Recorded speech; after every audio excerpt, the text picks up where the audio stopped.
Sorry? Can leave you here. Yeah. Yep. Thanks. Do I need to bring that up also? Yeah, put everything in that bag except for this tripod. Yeah. Goes to the- Okay. Yeah, I'll bring it back to the office. See you later. See you.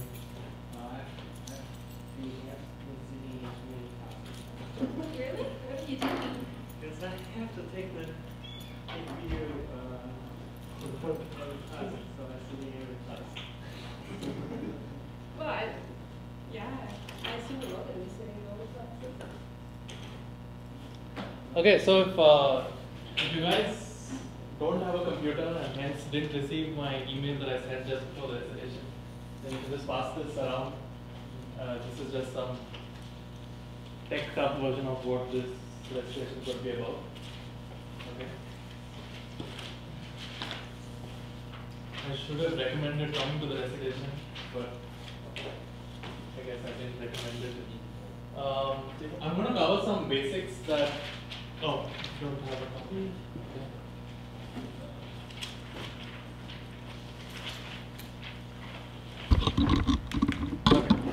So I'm going to cover basics that are going to be relevant through the entire course. They're going to be basics of vector algebra. So we're going to discuss at least what are vector spaces, what are normed spaces, what are inner product spaces, things like that, just to give you the feel of things that we might see. It's not absolutely necessary that you know all of this, but if you don't, then you should look up Wikipedia and just read it up. Just some basics of linear algebra that we'll be using and seeing through the course, and some probability and calculus basics. So let me just get started with things that you should. So I'm going to just go fast through the first part of the recitation and just outline the kinds of things that you should know. And if you don't know them, then you should just go back and read them. And the second part, I'll actually discuss a different way of looking at the simplex algorithm, which I find extremely intuitive and simple compared to the Tableau method that is usually taught. And so I'm going to try and go through that. And I'll spend most of the recitation on that. So first, like vector spaces. Broadly, people should be familiar with what a vector space is. It's a collection of elements which is basically, you can say, closed under addition. You can think of them as vectors in Rn if you want to. But they're closed under addition, they're closed under scalar multiplication. So if you multiply a vector by 5 times that vector, it's still in the space. You should be familiar with what a subspace is.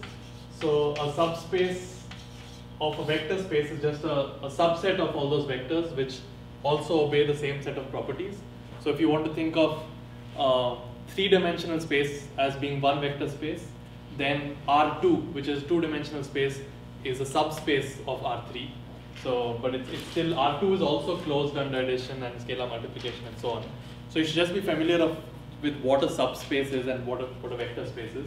But this is quite a usual definition. You should be familiar with what a metric space is. So presently, when you start off with a vector space, all it needs to be is a collection of vectors which are closed under addition and like scalar multiplication and things like that. Right now, we have no notion of distance between points. When you define a vector space, you need not have any definition of distance between points, and that's what a metric space is. So a metric space is basically like, it's a vector space with some kind of notion of distance between 2 points x and y. And so this function D must satisfy some basic properties, like it should always be non-negative, and it should obey the triangle inequality, like distance between x and z is related to is smaller than the distance between x and y plus the distance between y and z. So the triangle inequality. There are some additional constraints on what a valid distance metric is. For example, distance between x and x has to always be equal to 0. And sometimes it's also required to be the other way around. That is, if the distance between x and y is 0, then you should be able to say that x is equal to y. But you can drop that constraint also. So you can drop the reverse constraint. That is, it is possible for the distance to be 0 without the two elements actually being equal. In that case, we might call it a semi-metric or a pseudo-metric, and there are some other variations of metrics. There's often a symmetry requirement on D, that is D of xy is equal to D of yx. Again, often that is also dropped. You need not have that, and in that case it's not called a metric, it might be called like a pseudo-metric or something like that. An example of that would be the KL divergence, if you've seen it, where the KL divergence of P and Q is not the same as KL between Q and P, but it is always positive and it does obey triangle equality, things like that. So that's a metric space. So now we have, from vector spaces, we have now added a metric which gives some notion of distance between them. So this is one level up. You then can have what's called a normed space, which is a little more complex. So what this does is, for every point in the space, it defines a notion of a norm for that point, okay? And this norm automatically defines a metric, and the metric in that case would be like the norm between the 2 points x and y. Okay, so a norm is any function that satisfies like what you know about intuitively about the 2 norm or anything like that. That it always has to be positive. It obeys the triangle inequality. If it's equal to 0, then the point has to be 0, and so on. So a norm satisfies these basic properties. And if I start off with a normed space, then it automatically defines a metric on that space. And lastly, we have like we have an inner product space. We have an inner product space. So an inner product space basically defines what's called an inner product between any two points in the space. And again, if we start off with an inner product space, then we can define a norm, which is the square root of the inner product of a point with itself. And if we have a norm, then we can define a metric and on top of vector space. So in some sense, a vector space is the most simple object. A metric space is has little more structure. It has a distance metric between points, but it need not have a norm or an inner product. And normed space is one more step of complication, where it has a norm which induces a metric, but need not have an inner product. And the most complex is like an inner product space, where there are inner products which induce norms, which induce metrics in the space. Okay, so this is just stuff that you should kind of be familiar with, the properties of an inner product, that it's linear, like x. Like if I multiply any scalar to any of these, then the scalar can just come out of the inner product linearly scaled. If I have the dot product for x and y plus z, then it's the dot product of x and y plus the dot product of x and z.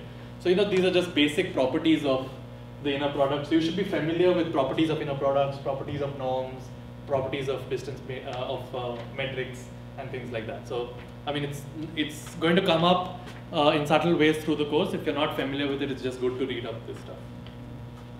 Then we have, I guess, linear algebra basics. Okay, so if you guys have this in front of you, you should know what positive definite matrices are. Okay, so positive definiteness. So that's actually defined in several ways. So you should just be familiar with the different ways in which we define positive definiteness of a matrix. But if I have a matrix A, then it's said to be positive definite if x transpose AX is greater than or equal to 0 for all x. Right? So this is what it means for a matrix to be positive definite. Now, if I give you a positive definite A, you can actually induce a different kind of norm on the space. So everyone's used to seeing the Euclidean norm. The Euclidean norm is like, the 2 norms squared is just x1 squared plus x2 squared plus x3 squared for any vector. But there's no need that, when we're working in Euclidean space, that we have to stick to the Euclidean norm. We could also have a positive definite matrix A that induces a norm. So if I ask you what's the norm of a point x, it's going to be x transpose AX. When A is the identity, then it's just the 2 norm. but A could be any other positive definite matrix, and that's inducing a different norm on the space. I mean, it'll be just useful to know the properties of positive definite matrices, because they'll come up with the Newton's method and the Hessian, which is the positive definite matrix. They'll come up in semi-definite programming later in the course. So it'll just be useful to know what are the different properties of A. For example, you can always write A as U transpose U for two other matrices U. This is also known as the Cholesky decomposition of A. So it's good to know that you can actually write A as the inner product between 2 points. So this is also called the Gram matrix. So every positive definite matrix is actually like a Gram matrix for some set of vectors. So there are multiple interpretations of what a positive definite matrix is, and it's just good to get a handle of all of them. Then there are matrix dot products. So if I have two matrices A and B, then you should start to get familiar with what a matrix dot product is. And again, you could define several. There are actually several ways to define dot products between vectors. Similarly, there are many ways to define dot products between matrices, but the standard Euclidean dot product for matrices is where you just string them out as vectors and write them. So it's another way to write it is trace of, maybe it's A transpose B, or another way is just sum over all I and j of Aij, Bij. So if you just strung them out as vectors and took the dot product, that's the traditional dot product for these matrices. Now, again, once I've defined an inner product on matrices, that immediately gives me a norm on matrices, and that's called the Frobenius norm. And the Frobenius norm is basically the square root of the dot product of the matrix with itself. Okay. And another way to write this is the sum of squares of all entries. So it's like the two norms of a matrix, right? So that's the Frobenius norm of a matrix. So it's good to just know these kind of things. And there are some other norms which are useful as well for matrices. One of them is the spectral norm. Square root. Sorry? Square root. Oh yeah, this is the square root. Right. I'm assuming that for vectors, people are familiar with the one norm of a vector, which is just the sum of the absolute values of the vector. You should be familiar with the infinity norm of a vector, which is the maximum absolute value element of that vector. Now, in a very similar spirit to the one norm and the infinity norm, we define the spectral norm and the nuclear norm for matrices. So the nuclear norm of a matrix A, which is often written with a star, is this is the sum of all the entries, this is the sum of all the singular values. So if you wrote down the SVD of a matrix A and you summed the diagonal elements of the singular values matrix, then that's it. So this is the sum of the singular values. Maybe I should call it sigma. So that's the usual notation. Okay, so I'm just going to add up all the singular values.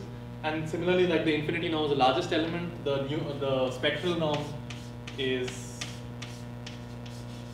spectral is often written in other ways. It's written with a 2 sometimes and stuff too. So it's just the maximum. It's the largest. It's the largest singular value. Just get familiar with all these things. Are those norms if the matrix is not positive? Well, yeah, these norms always would, yeah. I mean, the singular values are always positive.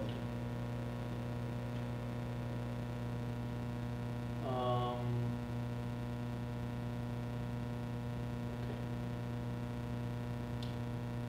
Right. So then you should also know like what the SVD of a matrix is. Everyone should be familiar with that. The eigenvalue decomposition of a matrix. PCA, principal components. Yep. For the definition of positive definite, should it be strictly determined? So positive definite is greater than 0 and positive semi-definite is greater than equal to 0. So it's just a, maybe I should write this as PSD because that's normally how it's written.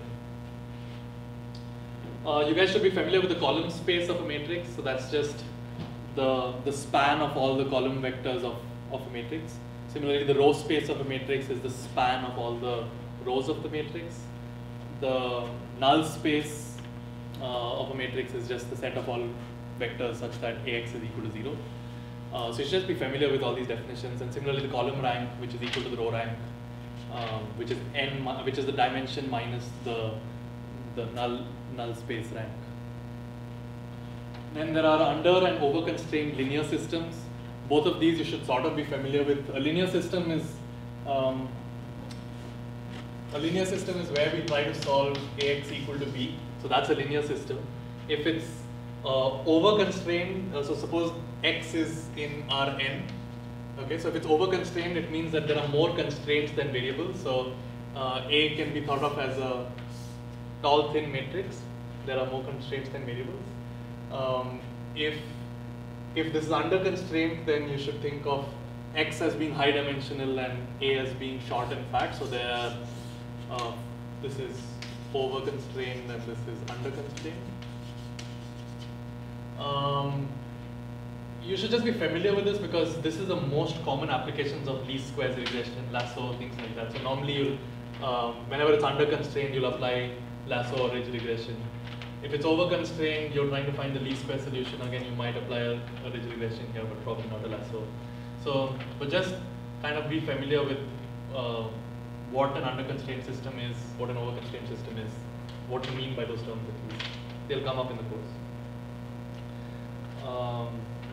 Lastly, with probability and calculus, I guess everyone should be familiar with gradients.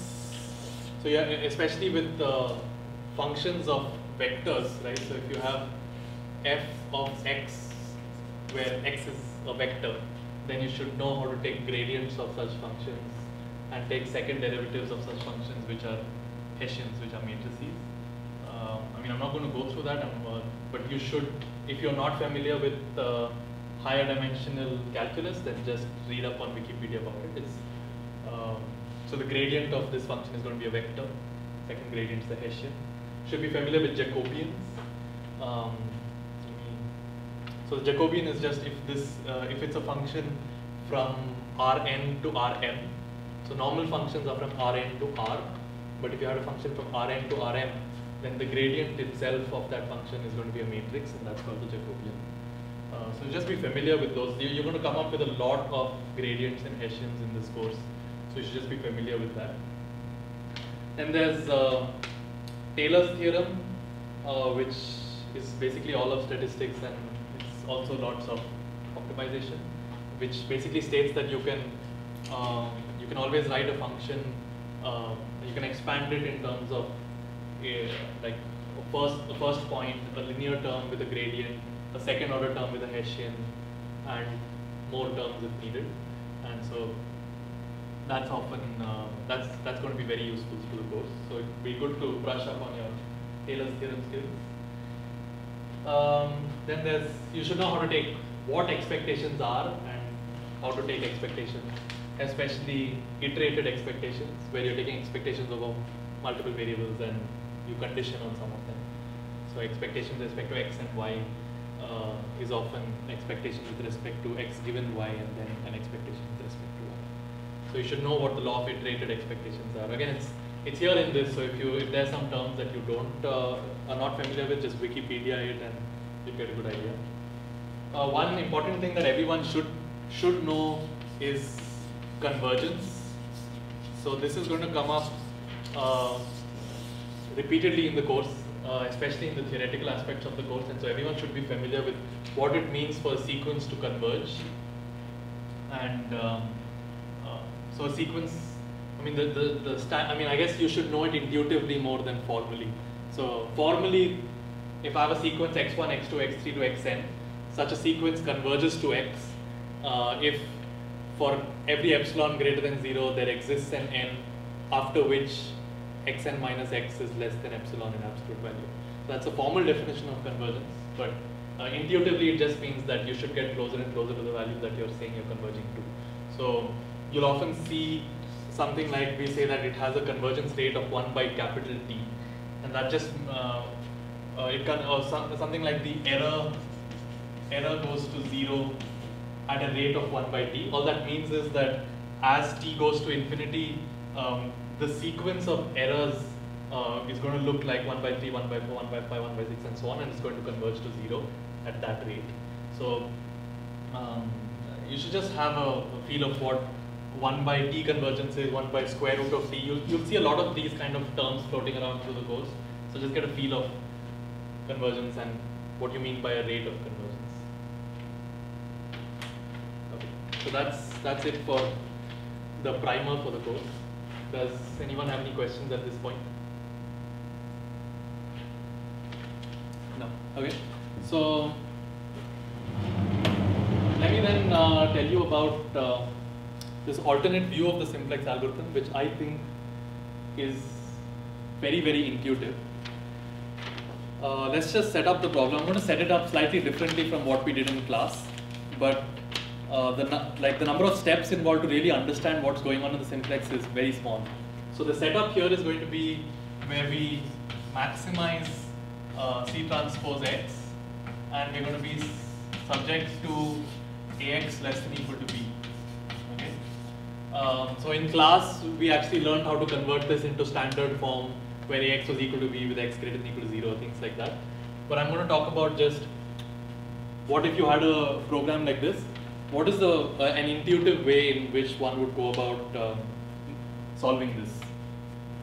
So the first thing to note, just to get some intuition of what this set is like, how this set behaves, and how an optimum over the set behaves, it's useful to think about starting off with a set which is not a linear set, which is not described like this, but a set which is like X transpose X less than equal to 1. Okay, so this is just a circle. Okay, so I have a unit circle, and I'm asking you to maximize C transpose X over the unit circle. Okay, so I have a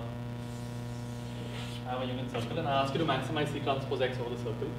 Now, I think it's it should be pretty obvious to you that the maximum this can get is when X is parallel to C. So basically, like C transpose C is really the maximum you're going to get, and the minimum you're going to get is like C transpose minus C.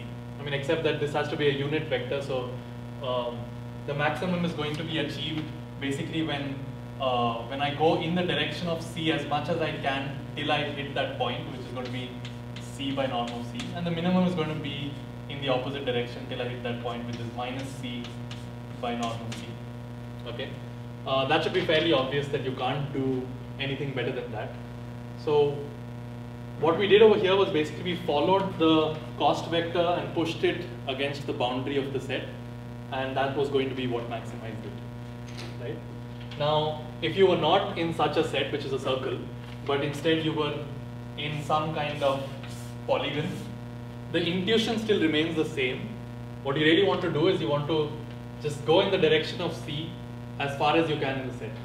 That's basically all the intuition is that if I had any other set, then just go in the direction of C till you can go and then stop, right? So it should be clear that the optimum of a linear program is achieved at a corner, and that's because if I keep pushing till I can't push anymore, I'm going to hit a corner eventually. I might hit a side, but that's a special case. But in general, I'm going to, if I just go in the direction of C as much as I can in a set, I'll eventually hit a corner. So it should be intuitively clear to you, at least from in 2 dimensions, that if I'm maximizing a linear function over a polygon, then it's going to be maximized at a corner. So what that tells us is that we only need to search over corners. Okay, so searching over corners is enough. I don't need to search in the interior. I don't need to search on any of the faces or sides or lines. I can just search among all the corners, and I know that one of the corners is going to maximize it. So the polygon drive square, then not so obvious as to why it should be a corner. You could have an arbitrary cost, like which will intersect the side. Yeah, but then you can actually push even further. Like you should convince yourself that, like, if you had something like this, all you need to go is in this direction. Like, I mean, if you went in this direction and you hit here, that's actually not the most you can go. What you need is to consider this hyperplane, which is, and then push that hyperplane as much as you can in this direction until you reach there. And so it's actually that point which is the furthest point that you can go in direction C. I mean, like this way doesn't matter for the cost. Going perpendicular to C doesn't matter, it doesn't change your cost at all. So, but going parallel to C, you want to push it as much as you can and it's going to be there. So if you thought that it's going to intersect some point here, no, I mean, I can still go further that way. The only other case is if you're actually perpendicular to an edge, and then you're gonna, then all the points on the edge will have the same cost, but so will the corner, so you might as well choose that. So that's a special case of this. So what is basically, the intuition you should get should carry forward to higher dimensions as well. So if you have some kind of a higher dimensional closed and bounded polyhedron, right? So something that just, that's what AX less than equal to B is. It's just a bunch of hyperplanes just intersecting each other. And you have this cost vector, and what you really want to do is push that cost vector as much as you can inside that hyperplane. It's going to be maximized at the corner. Now it's hard to do this in general, to just push it till you're inside. So what we're going to do instead is start off at some corner and then just keep jumping corners. Okay, so we're going to start off at one corner and jump, jump, jump, jump, jump. And I'm going to show you that that's really simple to do from a linear algebra perspective.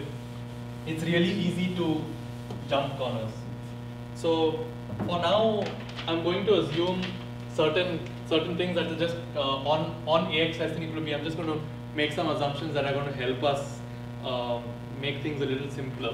One is that there are no degeneracies in this. What I mean by degeneracies is that suppose this is an n-dimensional space, right? So X is in Rn, right? So you need n hyperplanes to intersect to get a point, right? Whenever two lines intersect in 2D, you get a point. Whenever three planes intersect in 3D, you get a point, and so on. So you need n hyperplanes to intersect to get a point. It's not degenerate, just means that there's no point through which n plus 1 hyperplanes are all passing through, right? So they all, every intersection of n hyperplanes here passes through a different point. So it's not like n plus 1 of them are all passing through the same point. That's what you mean by that. So that's degeneracy. I'm also going to assume that, so what that also gives us is that this, that doesn't give us immediately, but we're going to assume that this body is full dimensional. Like if we're in 3D, then it actually has volume. That is, it's not a square in 3D, it's not a line in 3D or something like that. It's actually a 3D body which has 3-dimensional volume. So this, we're going to assume that this body actually has n-dimensional volume. That is, it's not a subspace of n dimensions or something like that. It's full rank in some sense. This body is full rank. So those are just like, I mean, those are like subtle cases that you'll have to handle maybe more specially. But in general, given anything like this, yeah, it's going to be full rank. You're not going to have specially constructed examples where n plus 1 hyperplanes pass to the same point. Okay. Right. So just now assume that we start off from some given vertex. Okay. So we're given some x naught such that ax naught is less than equal to b. Okay. It should convince you that there are ways in which you could find this x naught, which is like you could take a subset of the equations and solve them to get equality. But what do you mean by what do I mean by I'm at one vertex such that ax naught is equal to b? A vertex is basically a point where a prime x naught is equal to b prime for some n cross n matrix a prime. So I'm going to have n of these equations which are equality, and all the other equations are they're inequalities. So maybe I should call this b prime and b double prime. So this is what it means to be I'm at a vertex. So if I'm at one vertex, it basically means that n of those hyperplanes are intersecting at that vertex, so they're equality, and all the other hyperplanes are feasible. So I'm at a feasible vertex of this polyhedron. So I'm just assuming I'm starting off at one vertex, and I'm going to show you how to jump vertices and keep increasing the cost. Okay. So the first thing to understand now is if I ask you how many neighbors does this vertex have? Okay, so I'm in some polyhedron in n-dimensional space. Okay, with points intersecting. I'm at a point where n different hyperplanes intersect, and I ask you how many neighboring vertices does this point have? Does anyone have an answer? Anyone have a clue? Yeah, okay. Unfortunately, some people have already read it, but yeah. It has n neighbors. Can you give me an intuition of why it has n neighbors? So I'm claiming that any vertex, including this vertex that I start off at, has exactly n other vertices that are neighbors of it in this closed and bounded polyhedron given by that. Do you have any idea why it has n neighbors?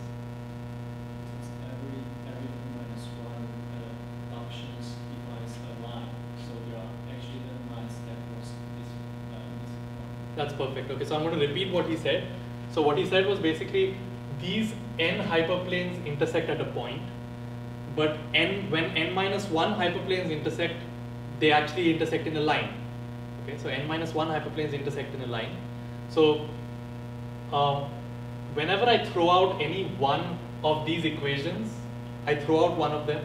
The other n minus 1 of them are intersecting to form a line, and that line leads to a new vertex. So basically I can drop the first equation and the other n minus 1 are forming one line. I can drop the second equation and the other n minus 1 of them are forming another line, and so on. So basically it has n neighbors because there are n lines that are heading out of this vertex. Okay, so right, so I have x naught and I have n different lines that are heading out of x naught. Does everyone agree? Okay, that's good. So now we have a vertex. We know that there are n lines heading out of it. What I'm going to do is I'm going to explicitly calculate what are those directions. What are the directions of the n lines? Okay, so what vectors do they point at, right? So let's assume that its neighbors are x1 to xn. Okay, so I have neighbors. So its neighbors are x1 to xn. So the directions to its neighbors are basically x1 minus x0, x2 minus x0, and so on till xn minus x0. So this is the directions of those lines. Okay. So what do I know about these directions? What I'm going to do is I'm going to calculate a prime times x1 minus x0. Okay. So a prime was this matrix. So I know that a prime x0 is equal to b prime. So what do I know about a prime x1 minus x0? So I told you that x1 as a neighbor means that n minus 1 of these equations are still satisfied, and one of those equations became an inequality. Okay, so it became an inequality such that it was equal to b prime, but it became less than b prime. So for this guy over here, I know that a prime x1, n minus 1 of those equations, there's equality. And this one also has the same n minus 1 equations as equality. So a prime x naught is equal to b prime entirely.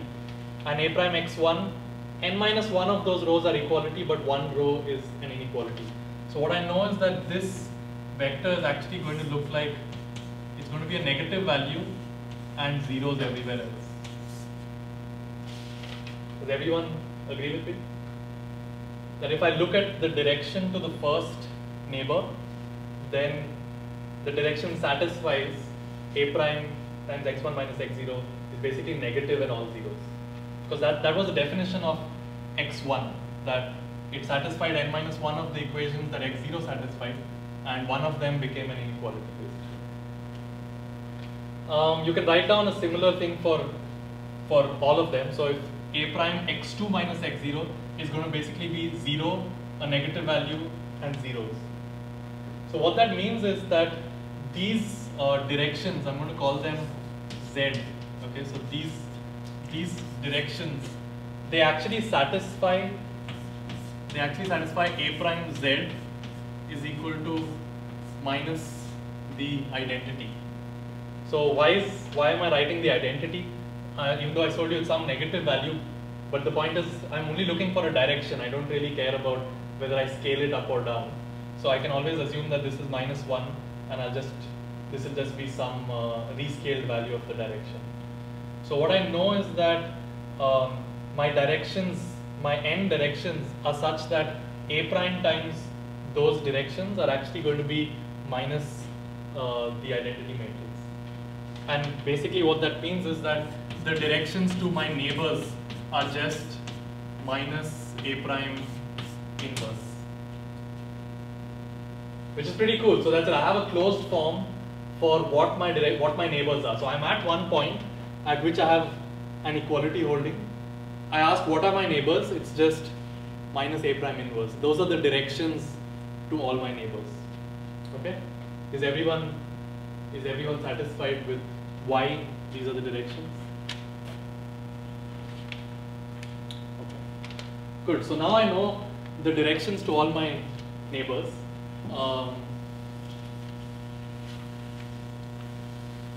So what am I going to do? I'm going to do the most trivial thing. I have n neighbors and I know the directions to them.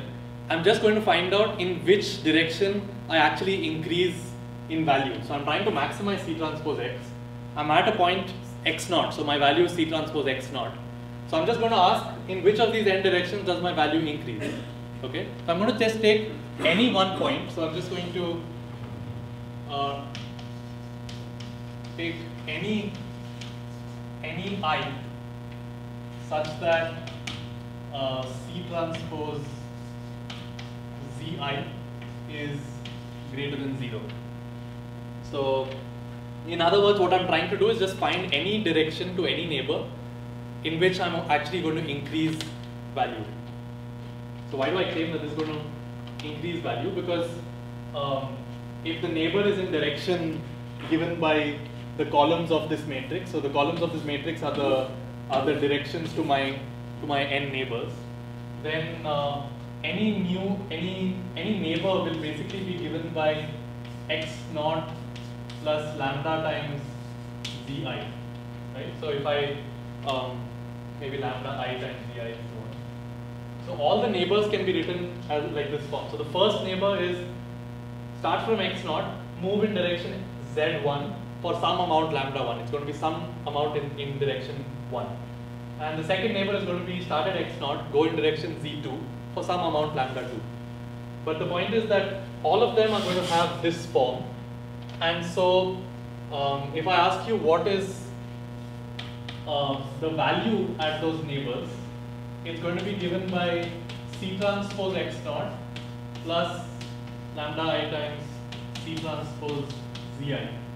So it's going to be the value at my original vertex plus some quantity C transpose Zi. So as long as I choose any of my neighbors such that C transpose Zi is greater than 0, then I know when I head in that direction, I'm going to increase value. Okay, so I'm just going to choose any neighbor out of these guys. I have Z1 to Zn, and I'm just going to calculate any guy such that the value is larger than where I am right now.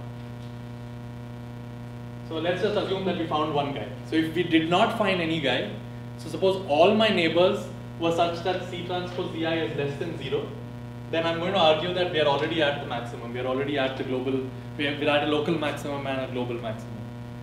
But assume for now that there is such a point such that C transpose Zi is greater than 0. There is such a direction. And what I want to do is go in that direction Zi till I actually hit a vertex.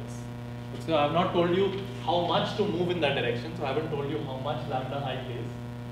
But I've told you that that's the direction to the neighbor. So let's just actually find out how much we can step in that direction. So you should note that the only thing that limits us when we are walking in direction Zi, so we start at x naught, we are walking in direction Zi, the only thing that stops us from walking is that these inequalities get violated. Okay, so we are really just searching for a point. We are searching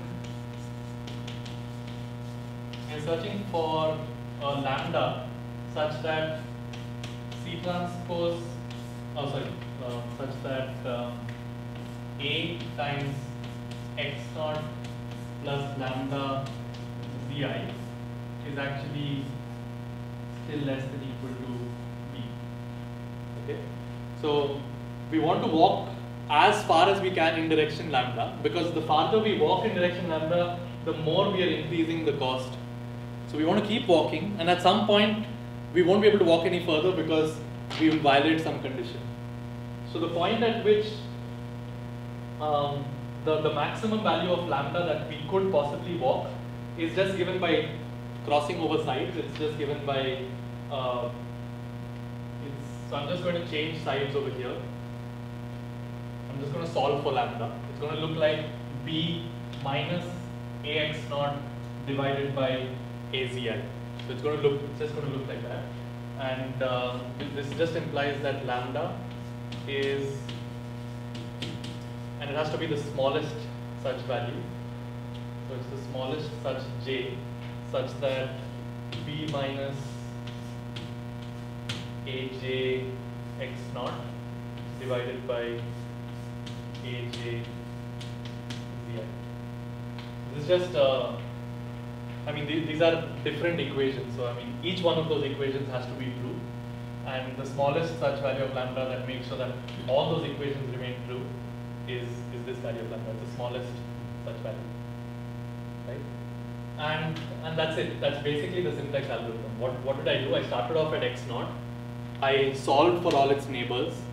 I chose a neighbor which is going to increase that value. I choose a step size which will lead me to that neighbor. I'm now at a new vertex. What do I do at the new vertex? I just repeat the process. At this new vertex, a different set of n of those hyperplanes are going to be equalities, and you can come in if you want. So yeah, so as I was saying, at the new vertex, n minus 1 of those equalities are going to be the same. One of those inequalities was swapped out and a different one was swapped in. And again, I can calculate its neighbors by taking all the ones that have equality and calculating the inverse. And just choose a different point now such that it increases the value. And just keep repeating this process. That's a simplex algorithm. So it starts off at vertex and keeps jumping vertices as long as it can increase that value, C transpose. What do you call it? The optimal value. You get what I mean. Okay, any questions? I'm not quite sure why the function here A prime times C equals minus the identity matrix. So why should it be identity? So the point is that we are trying to solve for some set of directions. What do I know about the set of directions? I know that, so do you agree with this point? Yeah. Okay, so you know that A prime type x1 minus x0 is negative. Yeah. So you're trying to find this vector x1 minus x0. This is what you're trying to find, right? Now, if I give you x1 minus x0, or if I give you 2 times x1 minus x0, or if I give you x1 minus x0 by 2, I mean the direction still remains the same, right? If I change the scale, if I multiply this by a scalar, that doesn't change the direction of the vector, right? So if I want to solve for this, I might as well solve for this as being minus 1, right? I mean, I will only solve for like something that's parallel to this vector but scaled by a constant, right? So all I'm saying is that you can consider this to be minus 1 and solve for z's. So we will find out the global optimum will be a global. So okay, so that's maybe I can try and convince you that the local optimum is the global optimum. So this is true for all convex optimization problems. It's also true for linear optimization problems that a local optimum is a global optimum. But we are only searching the corner, so it's not like the full space. Right, but that's what I was trying to convince you in the first part, that when you're doing a linear optimization problem, the optimum always lies at a corner. So you only need to search the corners. You know that one of those corners is the optimum. And how do we choose the initial point at the x3? That's the only subtlety. I mean, you could just take any subset of the equations and solve them, and just verify that it's a feasible point by checking other inequalities. So just go ahead and pick some. Sorry? So just go ahead and pick some constraints and stuff. Yeah, I mean it's the usual problem with the simplex is how do you find a point? How do you find any vertex? Yeah, you just take some subset of equalities and solve them, and just check that it's feasible. Yeah. But given a point, it should be very easy to step to other points. And that means the A matrix is also run. So I mean, usually this is never a problem because what's the best way to say this? So in the worst case, the simplex algorithm is exponential time. Okay, so in the worst case, I can construct an example for you such that you will take an exponential number of steps to find the optimum. But the simplex algorithm is known to be smooth polynomial time. What that means is that if I randomly perturb my instances, so if I start off with A, but I add an arbitrarily small perturbation to A, so that is, if I'm searching in a particular polytope, I just perturb all the A's a little bit, so I'm pretty much searching in the same polytope, except it's slightly perturbed. Then I can prove to you that the expectation over this perturbation of the time that you will take to solve the simplex algorithm is actually polynomial time. And that's a very strong statement. It's saying that, sure, you can pinpoint a worst case which takes exponential time, but any random perturbation, any tiny random perturbation of that is going to be polynomial time. So the simplex is known to be smooth polynomial time.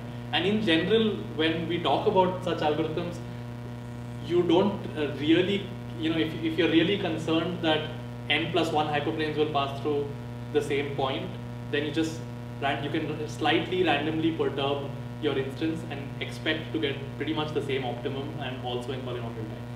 So, I mean, of course, I'm just hiding what the nature of the perturbation is. It has to be a particular Gaussian perturbation of some small variance, things like that. But it's fairly well studied as to how to perturb linear programs to kind of be confident that it's going to be polynomial time if you're using simplex. There are other algorithms for LPs which are known to be polynomial time in the worst case, like the ellipsoid algorithm is worst case polynomial time, but simplex is known to be worst case exponential time. But they found that in practice the simplex always performed amazingly, always performed in polynomial time in some sense. And the reason for that is any real life instance should be considered as an instance in which you just have noisy measurements for all your cost vectors, for how much it, for transportation costs, times, anything like that. They're all going to be slightly noisy, and so you're never going to get really a worst case instance. You'll get worst case instance plus some small random noise, in which case the simplex algorithm is it's called smooth polynomial time. So you don't really come across those cases, but if you do, you can slightly perturb.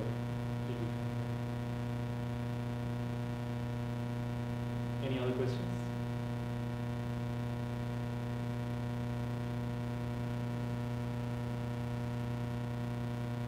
Okay, so I mean that's all I had for now.